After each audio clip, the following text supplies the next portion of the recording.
would like to open, of course, with some statements from Hans Beckhoff.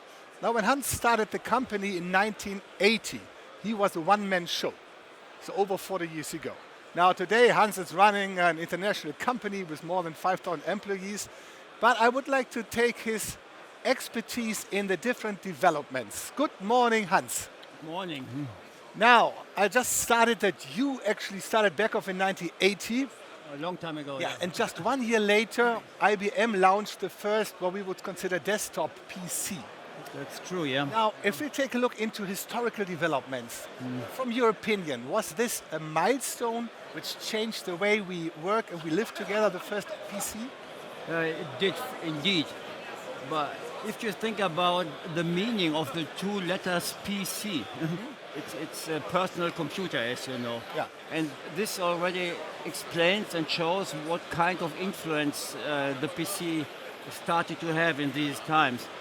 Because suddenly it was available for a normal person, first a normal working person in the office, but then later on also at home, and then with laptops traveling around the world, you always have your personal computer with you.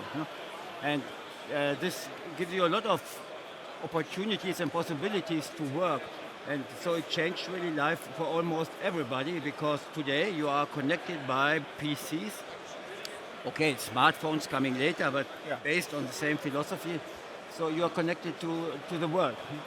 Yeah, and I think the PC as the hardware platform needed also communication. And also in the 80s, the Ethernet was founded. Yeah. I think it's interesting. This is only 40 years old, more or less, where we also use Ethernet. So from your opinion, did this also influence today's life in such a dramatical way? Yeah, very much. So in the beginning of the PC technology, and also in this time of the 80s, computers were isolated from each other, and when they wanted to, if they wanted to exchange data, we did this with floppy disks in these times. Oh yes. Yeah, so the 5-inch and 3.5-inch and so on. And then at the end of the 80s, beginning of the 90s, Beckhoff also made the first projects connecting our PCs, our industrial PCs, to Ethernet. And Ethernet in these times meant a very thick yellow cable. So, and it was a party line structure. So this means that all the different PCs were connected by copper on the same line without any electronic or switches in between.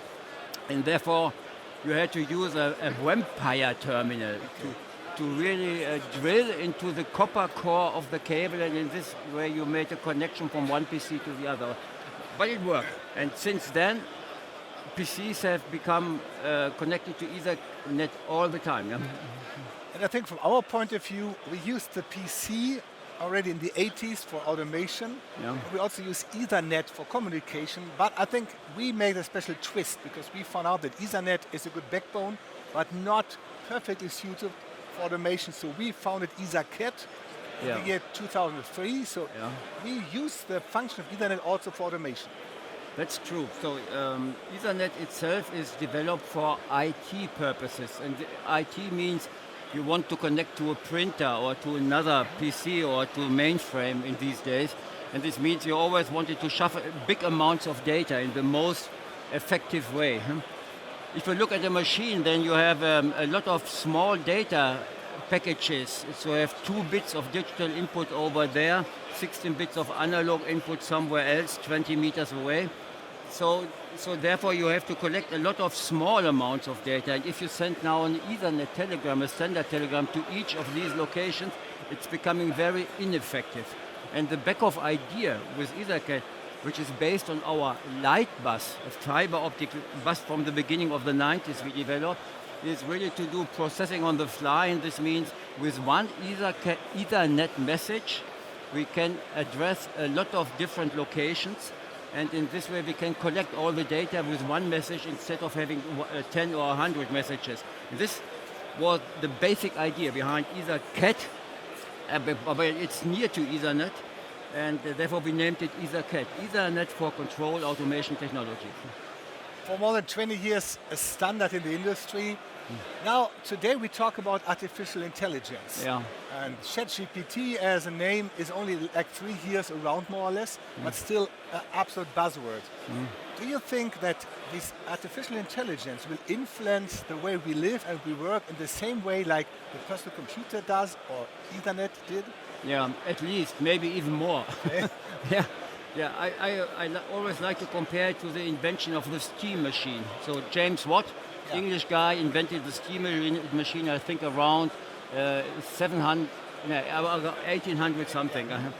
And and this changed the way industry worked very much from completely manual work to to high-powered steam powered machinery. And so this means the human beings which started to use the steam machines, they got more power because the steam machine generated the power for the humans. And the same can now, and later on with the invention of electricity, so this also changed the way we live, we communicate, and so steam machine, electricity, and now we have artificial intelligence. And I think it's a very similar effect which we will see. So artificial intelligence is something like an amplifier for the human thinking. Like the steam machine has been an amplifier for raw power and for force. And this amplification of thinking will be very interesting to see what's going on. And it might even that some self-intelligence is developing out of these artificial intelligence things. And the interesting thing which Beckhoff is showing on the show here is the connection now with machinery and artificial intelligence, not only on the engineering side but also on the real functional side. And so with the help of the MCP interfaces, this leads to what is now called physical AI. And this is the future, I think. So there will be LLMs available directly on the machine, helping to control the machine or even being in the lead for controlling the machine. And I think another famous inventor, Bill Gates, also quoted about the power of artificial intelligence. And Bill Gates said that the power of artificial intelligence is so incredible that it will change society in profound ways. Yeah. So you really believe it has a major impact in the way we live, but also we automate machines. Yeah, it's because of the amplification of thinking, which can be done with artificial intelligence, and it can be done also in an individual way, like the PC brought computing power to everybody. So this artificial intelligence will bring additional thinking power to everybody, and this is really something which may empower everybody. It may also be dangerous because with the help of the physical AI, so the artificial intelligence may take control of machinery, and sometimes in some movies from Hollywood this is seen as danger. We will see. Yeah, but I think this is also our responsibility who are using actually the technology to put it in a framework that it's not a danger at the end. Yeah. And I think I just want to point this out. You just got a big award in Germany. It's called the Rudolf Diesel Award. This is a synonym for innovation, but also for social responsibility in mechanics and plant engineering. So it's not only innovation, but also social responsibility. Yeah. And I think the usage of AI fits perfect to this responsibility, or? Yeah. Yeah, that's true. So first, I'm proud to have the honor to have this medal because it has a big tradition in Germany, and so it means something.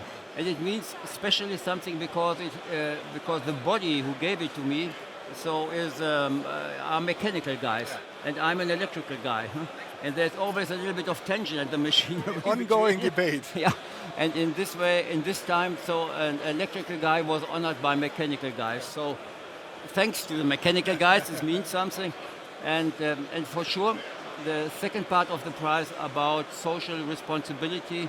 Yeah, this is true for how to behave as an entrepreneur, so how to form the company, and how to look at the responsibility as a technician guy for the technology we are creating. It has these three parts, and I'm honored that they really see that we did something in this way. Perfect. Well, thanks for the insights, Hans.